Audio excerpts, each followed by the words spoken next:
السلام علیکم ورحمۃ اللہ وبرکاتہ۔ سب شادی حال میں موجود لوگ خوشی کی قسمت پر افسوس کر رہے تھے کہ وہ اور معیز اپنوں کے ہاتھوں کیسے بے بس اور مجبور ہو کر رہ گئے ہیں۔ رشتہ دار آپس میں چیمیں گوئیاں کر رہے تھے۔ کچھ نے معیز کے باپ کو نکاح کے اس اقدام سے روکنے کی کوشش بھی کی، مگر انہوں نے رکھائی سے سب کو جواب کروا دیا کہ یہ ان کا ذاتی معاملہ ہے، کوئی اس میں دخل اندازی نہ کرے۔ سب اپنی عزت کے پیچھے چپ ہو گئے۔ کچھ تو ہمدردی کا اظہار کر رہے تھے، مگر کچھ تماشبین بنے ہوئے انجوائے کر رہے تھے۔ معیز کی نئی دلہن بہت خوش ہو رہی تھی اور تکبرانہ اور فاتحانہ نظروں سے خوشی کو دیکھ رہی تھی۔ ان لوگوں کی شدید خواہش اور کوشش تھی ان لوگوں میں رشتہ جوڑنے کی، مگر پورا خاندان ان کی ہوس اور لالچی عادت کی وجہ سے ان کو پسند نہیں کرتا تھا۔ اسی وجہ سے معیز کے گھر والوں نے ادھر رشتہ کرنے میں دلچسپی نہ دکھائی۔ حالانکہ ان لوگوں نے ان کو خود بھی پیغام بھیجا تھا، مگر ان لوگوں نے بہانے سے ٹال دیا تھا۔ اب اس موقع پر معیز کا باپ جانتا تھا کہ ان کی انا اور ضد کے آگے کوئی اپنی بیٹی دینے پر تیار نہ ہوگا سوائے اس فیملی کے۔ معیز کے باپ سے یہ بات برداشت نہیں ہو رہی تھی کہ ان کے گھر والے ان کے ہر چھوٹے سے چھوٹے فیصلے کے آگے سر تسلیم خم کرتے تھے، مگر اتنا بڑا فیصلہ کرتے وقت ان کی فیملی میں ان کو ہوا تک نہ لگنے دی اور ولیمے تک اس بات کو ان سے چھپائے رکھا۔ انہوں نے گھر والوں کو سبق سکھانے کے لیے ایسا اقدام کر دیا کہ بیٹے کے مستقبل کا بھی نہ سوچا۔ سب لوگ باتیں بنا رہے تھے کہ یہ شخص بہت کھڑوس اور انا پرست ہے۔ ایک نے کہا اچھا تھا مر جاتا، گھر والے سکھی ہو جاتے۔ کتنے گھر والے خوش تھے، اچھی بہو مل گئی تھی، اب کیسے وہ اس نئی بہو کے ساتھ اذیت بھری زندگی بسر کریں گے؟ یہ لالچی لوگ انہیں سکون کا سانس نہیں لینے دیں گے۔ بیچارہ معیز پھنس گیا۔ ادھر خوشی کا بہنوئی بھی اپنی انا دکھا رہا تھا۔ وہ بیوی سے گلا کرتے ہوئے بولا، میں سمجھتا تھا کہ مجھے اس گھر میں فیملی کی حیثیت حاصل ہے، مگر مجھ سے کسی نے مشورہ تک نہ کیا۔ میں خوشی کو بہن کی نہیں بیٹی کا درجہ دیتا تھا۔ اسی فکر میں تو میں اسے لاہور جانے کے لیے خود اڈے پر گیا، حتیٰ کہ معیز کا ٹکٹ بھی میں نے لیا، مگر مجھے یہ صلاح مل رہا ہے کہ خوشی ان لوگوں کے آگے مجھے ذلیل کروا کر نیچا دکھانا چاہ رہی ہے۔ میری عزت سے زیادہ اسے ان لوگوں کی عزت زیادہ پیاری ہے جو اس کے صرف دشمن ہیں۔ معیز نے اس پر ظلم کیا ہے، جو باپ کی دھمکی سے ڈر گیا، بزدل کہیں کا۔ میں خوشی کو عزت کی زندگی دلانا چاہتا ہوں۔ اگر وہ آج سسرال چلی گئی تھی، ہمیشہ کے لیے ان کی نوکرانی بن جائے گی۔ اگر ہمارے ساتھ چلی گئی تو وہ عزت کی زندگی گزارے گی۔ تم بہن کو سمجھاؤ۔ معیز خوشی کے بہنوئی کو وارننگ دے رہا تھا کہ وہ اس کی بیوی کو نہیں لے جا سکتا۔ وہ ان لوگوں کو فضول دھمکیاں دے کر تنگ نہ کرے۔ اس کی بیوی کبھی اسے چھوڑ کر اس کے ساتھ نہیں جائے گی۔ خوشی کے بہنوئی نے بھی جواب دیا کہ دیکھنا وہ اسے لے کر دکھائے گا۔ اب وہ خوشی کے گھر والوں کو، خاص طور پر بیوی کو، ایسی پٹیاں پڑھا رہا تھا کہ وہ لوگ رام ہو جائیں۔ آخر بیوی نے خوشی پر زور دینا شروع کیا کہ وہ اس کے ساتھ چلے، ورنہ مجھے طلاق تمہاری وجہ سے ہوگی اور میں تمہیں کبھی معاف نہیں کروں گی۔ خوشی کے والدین دونوں بیٹیوں کے مسئلے میں مجبوری کا مجسمہ بنے بیٹھے تھے۔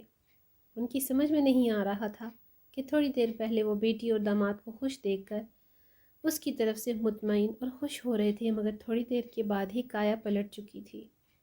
بیٹی کی خوش قسمتی بدقسمتی میں بدل چکی تھی۔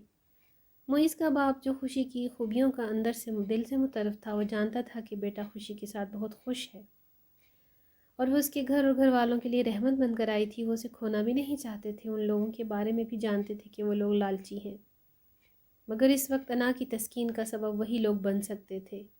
ان سے یہ بات ہضم نہیں ہو رہی تھی کہ آخر ان کے گھر والوں نے ان کے پوچھے بغیر اتنے بڑے فیصلے کی جرات کیسے کر لی۔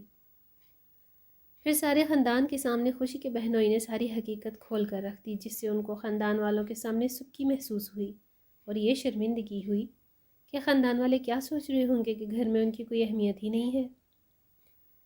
جو گھر والے ان کے علم میں لائے بغیر خود ہی نکاح کر کے لے آئے، اب انہیں خاندان والوں پر یہ باور کرانا تھا کہ گھر والے ان کے فیصلے کے محتاج ہیں اور گھر میں صرف انہی کا حکم چلتا ہے۔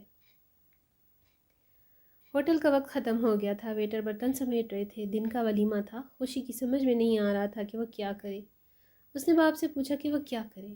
سسر نے معیز سے کہا، خوشی کو بتا دو کہ اگر وہ آج ہمارے ساتھ نہ گئی تو اس کے گھر کے دروازے اس پر ہمیشہ کے لیے بند ہو جائیں گے۔ وہ خوشی کی بہنوئی سے بھی ہار ماننا نہیں چاہتے تھے۔ وہ جو انہیں باور کرا رہا تھا کہ آپ کا حکم ہے اپنے گھر والوں پر چلتا ہے اور میرا حکم میرے گھر والوں پر، وہ اس کی اس بات پر پہلو بدر کر رہ گئی۔ خوشی کے بہنوں نے باہر نکلتے ہوئے بیوی کو وارننگ دیتے ہوئے کہا کہ اگر خوشی تمہارے ساتھ 5 منٹ میں نہ آئی تو میں 3 لفظ بولنے میں 3 منٹ بھی نہیں لگاؤں گا۔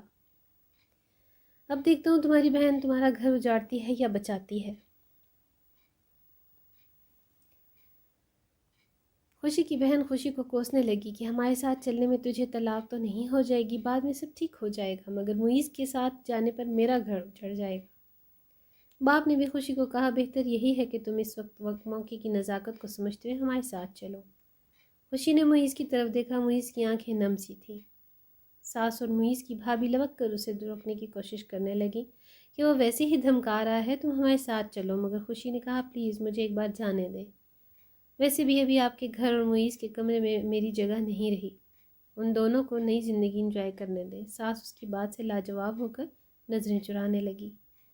اس نے ایک نظر معیز کی اجڑے ہوئے چہرے کی طرف دیکھا، اس کی آنکھوں میں دکھ کا سمندر تھا اور چہرے پر بے بسی، اس کی التجا بھری نظریں اسے روک رہی تھی، مگر خوشی تقریباً دوڑتی ہوئی بہن سے بولی چلو، اور تیزی سے بغیر کسی کی طرف دیکھے بغیر ملے باہر نکل گئی۔ بہن کا چہرہ کھل گیا۔ جب خوشی کے بہنوئی نے خوشی کو اپنی طرف آتے دیکھا تو فاتحانہ مسکراہٹ اس کے چہرے پر پھیل گئی۔ اس نے گاڑی موڑتے ہوئے ایک طنزیہ نظر معیز کی طرف دوڑائی، وہ اور اس کا باپ اسے دیکھ کر نظریں چرانے لگے۔ خوشی نے دور سے معیز کی گاڑی کو جاتے دیکھا، دکھ سے اس کے سینے میں ایک ہوک سی اٹھی۔ وہ اپنے آنسوؤں کی برسات کو نہ روک سکی، ماں نے بڑھ کر اسے گلے لگا لیا، وہ ہچکیوں سے رونے لگی۔ سوائے خوشی کے بہنوئی کے سب رو رہے تھے، اس کی ننھی معصوم بھانجی اس سے رونے کا سبب پوچھ رہی تھی۔ دوسرا بچہ بہن کی گود میں سونے کی کوشش کر رہا تھا، بہنوئی جو اسے جھوٹی تسلیاں دے رہا تھا، مگر وہ کچھ سننے کے موڈ میں نہیں تھی۔ سارے راستے وہ اپنی بڑکیں مارتا رہا کہ میں تمہارے لیے یہ کروں گا اور وہ کروں گا۔ بیوی اس کی باتوں سے خوش ہو کر اسے تسلی دے رہی تھی کہ جب تک تمہارے شفیق مہربان بھائی جیسے بہنوئی موجود ہیں تمہیں فکر کرنے کی ضرورت ہی نہیں۔ وہ شوہر کی صفائیاں پیش کرتی رہی، جواب میں سب خاموش رہے، کیونکہ وہ سب اس وقت دکھ کی شدید گھڑی سے گزر رہے تھے۔ خوشی سوچ رہی تھی کہ وہ کیسے سسر اور بہنوئی کی انا کی بھینٹ چڑھ گئی۔ ان دونوں کو تو کوئی فرق نہیں پڑا، مگر اس کی دنیا اجڑ گئی۔ وہ بہت سمجھدار تھی، سب کی نیتوں کو خوب سمجھتی تھی، مگر بے بس تھی۔